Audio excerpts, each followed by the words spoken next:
We're back for our championship match, which features Steve Iavarone, our top seed, taking on Bill Honeycutt, our number 3 seed. Bill Honeycutt has already defeated Jeff Ferrand and Frank Iazi in our first 2 matches, and tonight's championship match is for the Grand Masters here at Fairlanes, Middlesex. Grand prize of $4,000, a DPBA star, and a round-trip ticket to the Caribbean via American Airlines. And Bill Honeycutt gets us started, as once again the higher-seeded bowler does have the option. And first time that we can remember, Joe, in a TV final, that each of the higher-seeded bowlers has forced his opponent to go first. Yeah, I like that psychology and always have, but everyone didn't agree with me at our other shows. Well, here's Steve Iavarone, 30 years old, out of Cranston, Rhode Island. He had quite a semifinals for himself, didn't he? Boy, what a shoot match he put on. Unbelievable. Averaged 186 for his last 4 games in the semifinals. Including 2 over 200, a 208, and a 209. And that's why. Just about how he did it. And he did, in the semis, get off quickly a couple of times where he strung together 2, 3, 4 strikes. And that puts the other bowler at a real big disadvantage, doesn't it? Well, you know he's strong and that he's capable of these big games. And when he comes out like that, there's no defense. You know, you just get up and try to finish the game. Well, he's been in our TV finals once before, and bowling out of the number 1 seed lost. So he is out to make good this time, I'm sure, and going to see a different Steve Iavarone up there. I tell you, if he doesn't have confidence right now, he'll never have it. Watch how straight the arm swing is. Chaps through the middle. That takes the wind out of your sails quick, I'll tell you. I'm sure Bill Honeycutt had a deep sigh of relief there. And let's not get this guy off too quick here before I have a chance to get myself into the match. I'm sure Bill felt like when he opened in the first frame, oh my, I'll probably lose. Well, he picks up the full 10 there. 25 through 2 frames, so Bill wants to jump up and make 2 marks. It's just the psychology of the game. You know, Steve is human, and if you can make him watch what you're doing and start bowling you instead of just bowling his game, you know, he can be beat. He's been beaten before. Bill's having trouble doing that. Should mention Steve Iavarone, among the top 10 leaders in average this year on the DPBA Tour. Also, Iavarone is among the top 10 in Bowler of the Year points, standing at number 7 before this tournament stop. Yeah, he's a threat at every tour. You get a handful, maybe 10 bowlers that just about every tour, you know 7 of the 10 are going to be back on Sunday. 18 through 2 for Bill Honeycutt, trailing by 7 in the match as we enter the 3rd frame. You're watching Championship Bowling, coming to you from Baltimore, Maryland, Fairlanes, Middlesex, the Fairlanes Grand Masters, the Duckpin Professional Bowlers Association. We're glad you could join us wherever you might be watching. Bill Honeycutt. I had the pleasure of bowling Thursday with the seniors, and even before these scores, I mentioned to a couple of the bowlers then that these were the most ideal conditions I had ever bowled under. And that was reflected, of course, through the scores of our qualifying games yesterday and also earlier in the day today. And now Steve Iavarone gets up for his turn in the 3rd. Steve qualified with a 153 average to today's semifinal action, and then after that, of course, as we mentioned, he had over a 170 average to get into the TV finals. Oddly enough, Saturday in the 10-game qualifying, his high game was 196, so he did something right overnight. He's got 2 tour victories to his credit, the last one coming in 1984. He's got a 257 high game for a DPBA tour record. He likes this area. He's won both of his tours, as they would say, from Rhode Island and Mass down south, but not really that far south, but he won both of them actually in the Washington area of Maryland. So Steve Iavarone on the tour for 7 years moves over to the left-hand lane.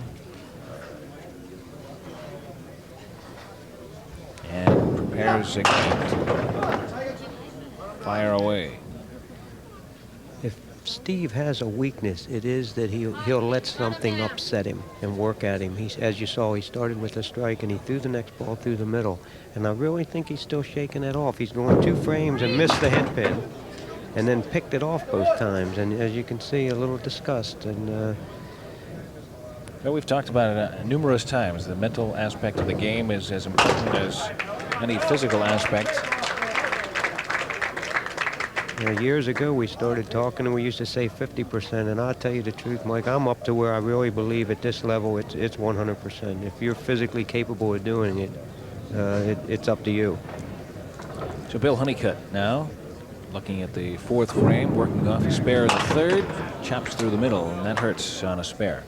Well, Bill's done it. He did it in the 1st frame, and now again in the 4th on a count. Steve did it in the 2nd frame, and then he missed a head pin the next 2 frames. So what looked like they were going to come out winging has slowed down to a close game, rather low scoring. But look out, it'll bust open here in a minute.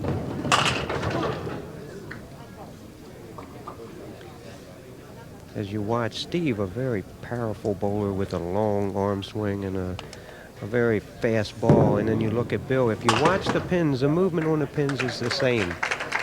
Bill Honeycutt finishes with a 9 in the 4th. That gives him a total of 41, trailing by 4 pins.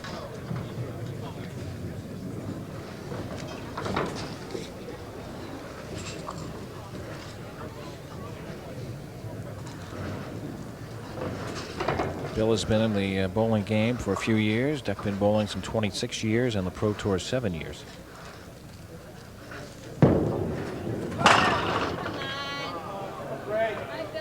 If Bill were watching this, I think he would pick up the fact and it happens to us all the time. When you bowl someone that throws the ball as hard as Steve, you tend to increase your speed and you don't know it. You don't realize it's happening to you. Subconsciously, you're trying to match the power of the other bowler instead of doing what you do best.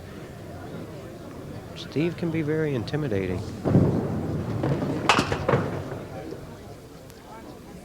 Well, the 3rd ball coming up here in the 5th frame for Bill Honeycutt. With Bill having 41 in the 4th and Steve 45, both bowlers should really feel very fortunate that they're still that close. So 50 through 5 frames for Bill Honeycutt. And now Steve Iavarone steps in. As we mentioned, the top seed in tonight's TV finals. You see the 2 stars. He's got a couple of wins, so he knows how to do it. He went after it there, and that looked like a better ball than he has thrown the last 3 frames. That was more like the 1st frame. Like we said, he chopped in the 2nd frame, then missed a head pin twice, which is a little out of sorts for Steve, but I think his wheels started turning, and as you said, the mental part takes over. Bullseye. Picks up the mark there as we enter his half of the 6th frame. I think what Bill's probably looking at right now is you have Steve 55 plus in the 5th to Bill's 50, and he knows that he needs 2 more marks. You know, that Bill will need 2 marks now just to catch up. And the 5-pin lead, you mentally let it become a mountain. Well, there you go. He pushed it through. You know, even someone that is as strong and as powerful as Steve is and throws the ball this hard, believe it or not, they can still overthrow the ball. Leads by 12.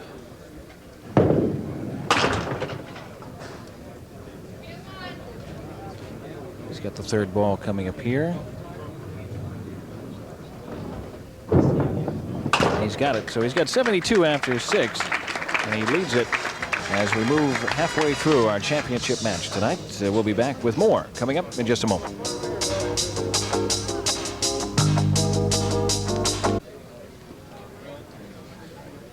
Well, we're midway through, and if anything is evident, Joe, it's that Bill Honeycutt and Steve Iavarone have yet to really get on track and find their mark. Yes, they haven't been able to put anything together. Bill has 1 mark in the 3rd frame, and he knocked the middle out on that for a 4 count. Steve started with a strike and then spared in the 5th, and that's been about the story.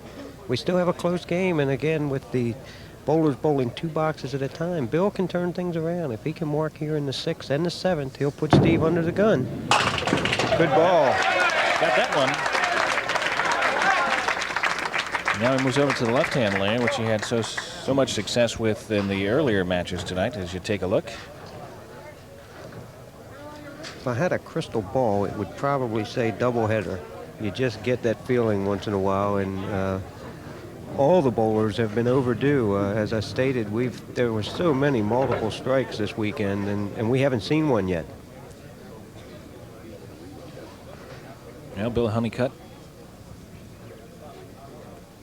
will step forward and see if he can't rectify that situation for us. Good ball. Now he had a little pull on that. It looked a little better than as I said, I really believe that he's overthrowing the ball. He's trying to, not purposely, but Steve has intimidated him to the point where he's picked up speed. Ooh. That's a tough one to miss.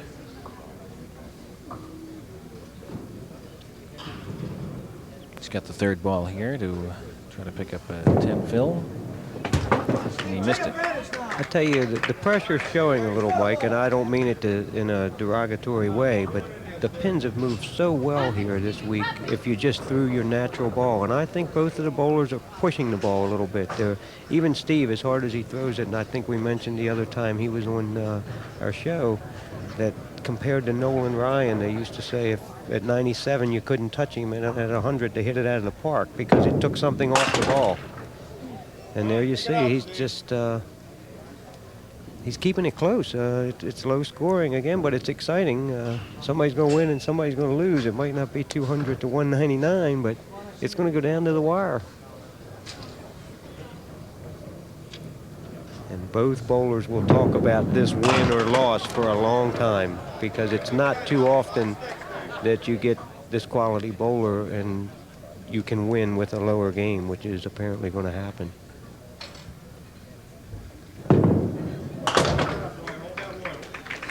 Well, he's got 82 through 7, and now it's a 4-pin advantage for Steve Iavarone as he'll move over and bowl on the left-hand side here at Fairlanes, Middlesex. They do such a great job in keeping their houses in a very clean manner and very presentable place to come and take the family out for bowling, that's for sure. Sure, it's a very comfortable setting, isn't it?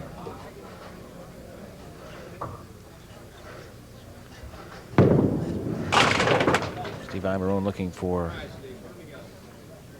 some kind of spark to rekindle his game, which earlier today looked like it was a freight train, a runaway freight train. Yeah, who would have believed this? I tell you, I was ready to predict a couple 200s, not just one, and here we are fighting for anything over 100. Beautiful pickup there in the spare in the 8th for Steve Iavarone, and that has given him once again a little bit more of an advantage. We'll take another look at that.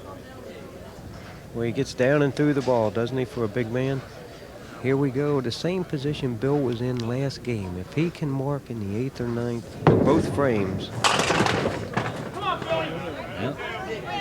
Picks up 8. It's a good opportunity here to pick up the mark. It's funny, we've mentioned before also that good bowling's contagious, as is the lower scores. And I think both bowlers are pointing the ball a little bit. It's just the nice fluid ball that we watched them throw all day Saturday and Sunday.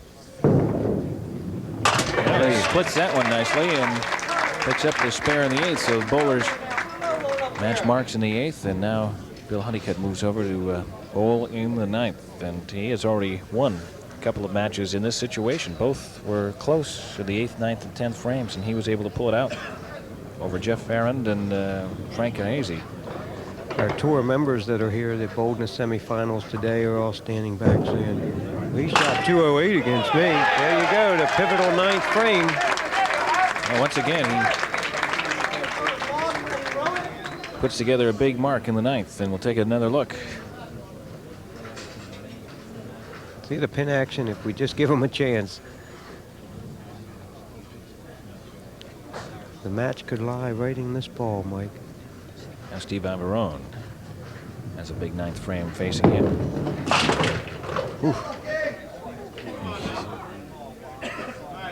really fired that one, didn't he? Yes, and he pulled it left, but he got away with it. As we mentioned last game, Bill did that 2 frames in a row and shot 2 pinners and made them. So got a 3-pin match. It's still a close game.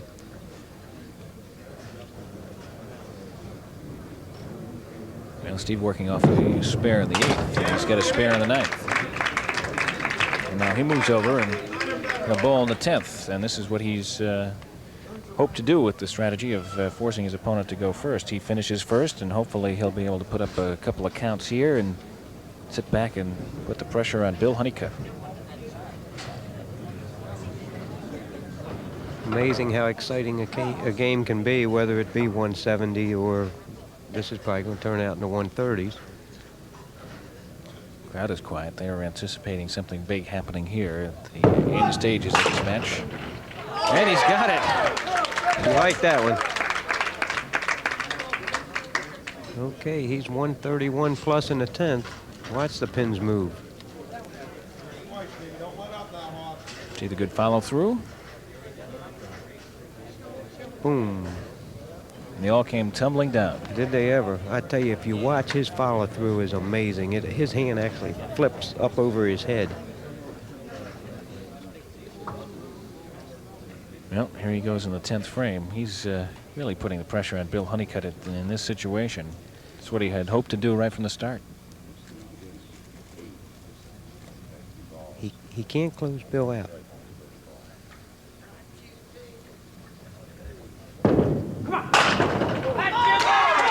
He's got another one. And he's going to stay in the left lane. And on Bill's favorite lane, he turned the tables. Get a couple of good rolls. And of course, as we mentioned before, when he starts firing, starts that pin action going, just about anything can happen. And that time, once again, what he did right there is force Bill to strike in the 10th frame, twice in the 10th frame, really. So Bill's going to have to do exactly what he just watched Steve do. Bill has a strike in the 9th, and he's going to have to throw 2 more. The most Steve can shoot is 151 if this is a strike. If Bill strikes out, he can shoot 158. Let's see what happens. Wow. He sent those ducks flying, and he picks up a total of 8, 149 for Steve Iavarone. So through the first 7 frames, things were slow, but then the 8th, 9th, and 10th for Steve Iavarone put some points on the board, and now it's up to Bill Honeycutt. The graphic told the story. He needs 2 strikes. It's all over. Very fitting. Mr. Iavarone outshot everybody today, and then maybe he deserved to squeak by one, you know. Well, he had it when it counted. 149, that shows you what these guys are made of. I mean, it looked like he was bowling 98 the whole game, and he still ended up with, there we go, a little sunshine, but a little late.